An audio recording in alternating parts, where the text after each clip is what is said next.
بجد عمرها خطرت على بالك الفكره دي ان احنا لو مشينا العربيات بدون مساعد او سوست او ياي؟ المهم سميها زي ما تسميها، الحاجه دي ما تحكيش، الحاجه دي تتشاف. يلا بينا. طبعا ولاد المجنونه زي ما انت شايف جايبين عربيه قديمه ما تسويش حاجه خالص. هبتدي يفك الفرده الاماميه ويسقط المساعد، خدت بالك؟ والياي المساعد اتنطر اهوت. هيجيب ماسوره بنفس الطول، نفس طول المساعد تقريبا، هيركب فيها الطبق بتاع المساعد، وبعد كده هيكمل الجزء السفلي، وبعد كده هيركب البطاحه وركب يا معلم في العربيه. خلاص. وبعد كده حتى تحت مش هيكلف نفسه يربط بمسامير، لا هيبنط. ليه؟ خلاص هو كده كده مش العكه اللي عكاها دي مش ناوي يحلها بعد كده.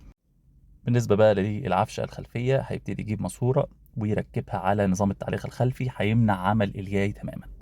وبنط يا معلم. زي ما قلت لك هو مش ناوي يحل، اللي حصل حصل. هيبتدي بقى يجرب العربيه على الطريق. زي ما انت شايف العجله اللي ناحيه السواق مرفوعه. ليه؟ لان من اهم فوائد الزنبرك او الياي انه بيضغط على الاربع عجلات وبيثبتهم في الارض، فبالتالي لما الضغط ده ما بقاش موجود العجله اترفعت. وزي ما انت شايف العربيه مش قادره تطلع رغم ان هي على الارض شبه مستويه، لان العجله اللي هي بتلف على الفاضي دي تعتبر مرفوعه، لان العجله اختها الناحيه الثانيه مضغوط عليها، فالعربيه مش ثابته. وزي ما انت شايف طبعا نظام التعليق ما فيهوش راحه اطلاقا، العربيه عماله تتنطط وفايبريشن شغال. يعني حرفيا يجي لك ديسك او يجي لك غضروف من مشوار واحد لمده يعني نص ساعه. زي ما انت شايف العربيه كمان يعني قيادتها غير آمنة أبدا، لأن نظام التعليق من أهم فوائده إن العربية بتكون ثابتة على الطريق حتى على السرعات البطيئة. فبس مش هدفه الراحة، لا ده كمان هدفه الأمان وثبات العربية على الطريق وتماسكها مع الطريق.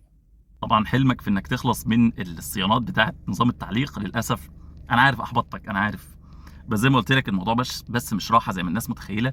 نظام التعليق هو أساس الثبات بتاع العربية. اللي أنت شفته ده جزء بسيط. الفيديو الجاي هوريك لما نشيل بقى إيه، يعني الياي هيبقى راكب خلاص، الياي موجود، بس هنجيب المساعدين يبقوا خربانين او نلغي المساعدين.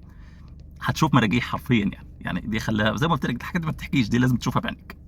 سلام.